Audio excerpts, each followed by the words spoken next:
You don't want to go natural when you're in the mood. And I'll leave it there. Hey guys, and welcome back to my channel. I'm still single. We're working on that.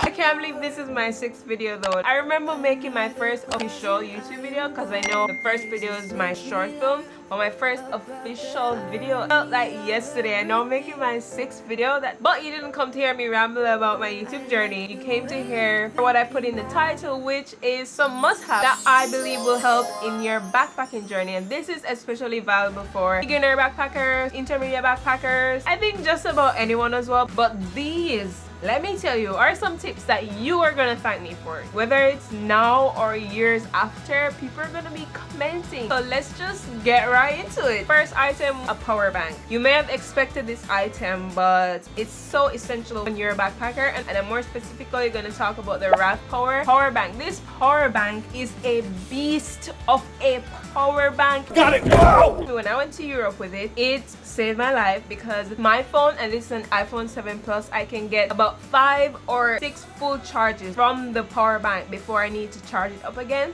The thing is, it's a little bit pricey on Amazon. It goes for $45 US.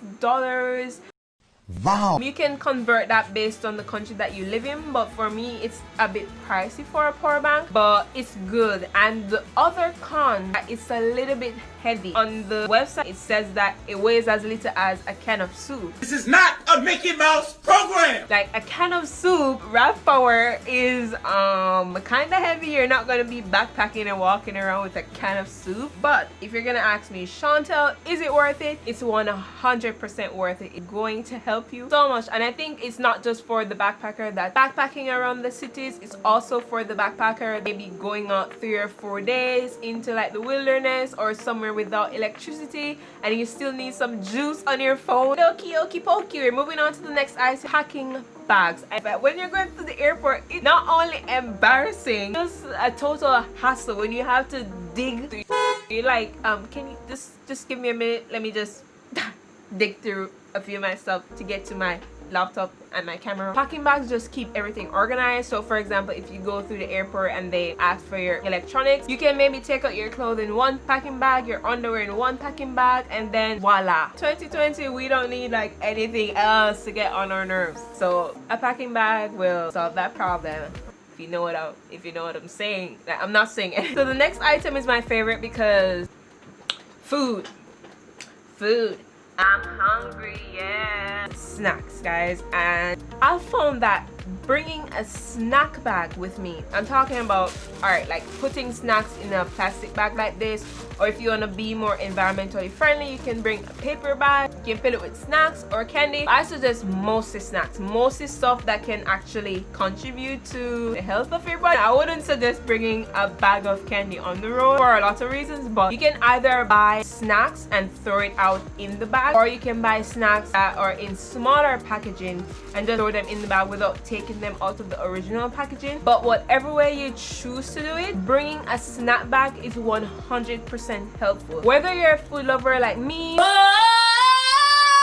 or you're always feeling a little bit hungry, or you're not the hungry type, or especially if you're a budget traveler. Listen, like bringing snacks in my bag has saved me so many times. One, sometimes a food place is so far away from where you initially thought, like realize that it's further or Google Maps is off. The snacks come in handy.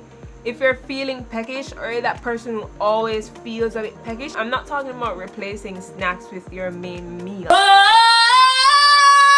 I'm talking about if you don't want to spend a ton of money, you can buy something smaller, then add the snacks to that meal, if you understand what I'm saying. Or instead of constantly always buying food, for example, buying breakfast, buying something after breakfast, buying lunch, buying something after lunch, you can consume your snacks in between. So if you've reached this far, click the subscribe button and press a like on this video to let me know if I should make more videos like these. The next tip, stow-away money. Like I call it stow-away money. You've ever encountered an experience where somehow you just run out of money? In that moment you remember that you have some money in your backpack or your purse and it's just a lifesaver. That's stowaway cash. It's cash that you put in your purse or your backpacking bag before your trip. So I recommend something substantial that can really get you out of a rut or a rainy day. You can do less or more depending on your budget and also depending on where you're going. You just never know what can happen when you're on a backpacking trip. Sometimes it can bring you out of some really life-threatening situations. Don't spend it on food or anything like that if you don't need it. Don't travel and see a certain souvenir that you really want and spend your stowaway cash on it. You're going to remember that when you actually need your stowaway cash. It's not my fault, not my fault. Oh my god, oh my god. Or even if you come back home with the stowaway cash inside your bag, no problem. That's more money in your pocket. Next one is a little bit controversial. I decided to mention it because I think it's really important and it kind of highlights the realities of backpacking. Is a light backpack. Images of a backpacker is with a huge backpacking bag trotting around Europe or Asia, but trust me, it's heavy. I don't know, like I have weak shoulders probably or a weak back, but a backpacking bag, especially those big ones, when I was backpacking around Europe, I didn't even have a big one. It was like this size and it was so heavy. Just thinking back, I can feel my back and my shoulders start hurting. But you know what? I had to throw away my backpack that I used. Like, it doesn't have to be smaller. It just has to be lighter. Don't think about going backpacking and always wanting to look cute. It's gonna come at a cost, which is your shoulders and your back. I won't say that when I'm backpacking I try not to look cute or try not to think about what I'm wearing, but I try to just pack things that I can easily recycle. I ended up wearing a lot of black. I don't care what you think, I'm wearing my black because I'm not walking around with a bag that's already heavy plus a bunch of clothes. Not me. I need my back. Stop thinking things. That's my opinion! Don't pack heavy at all. Just bring clothes that you can easily recycle. Next one is, this is for everyone, no matter what the myth is about a certain skin color or people of color. The next one is sun protection. You're gonna need them protectants for the sun rays because when you're backpacking, sometimes you have to be walking so far for so long and the sun is like having a field day on your skin. You're gonna need sun protectant. Black people, people of color, white people, Native Americans, Asians, everyone under the sun, literally, pun intended, gets sunburned. So you need to protect your skin, especially when you're backpacking. There's gonna be a lot of walking, so definitely walk with sunscreen, guys, and remember, apply it at least 15 minutes before you leave and go out into the sun, because if you apply it like 5 minutes before you go out into the sun, it won't protect your skin like that. Let me just say first, masks. And come to think of it, like this whole pandemic has kind of feel like we should have been wearing masks from before, especially with traveling. And sometimes you're walking somewhere like through the city, or you're traveling through somewhere crowded or through like stinky subways. It's something that we should have always had on our list as backpackers. I watched a video the other day of Naomi Campbell, right? She has been wearing masks on the plane for ages. She is probably like beyond our times because she has been cleaning her seat for ages, that when she goes into the plane she wipes down her seat thoroughly before she sits down. She has been wearing masks during her flights for ages and now it's a norm. Kudos to you, Naomi Campbell. So let's walk with your mask. Even if you're watching this after 2020, walk with a mask. Also use my mask in my house.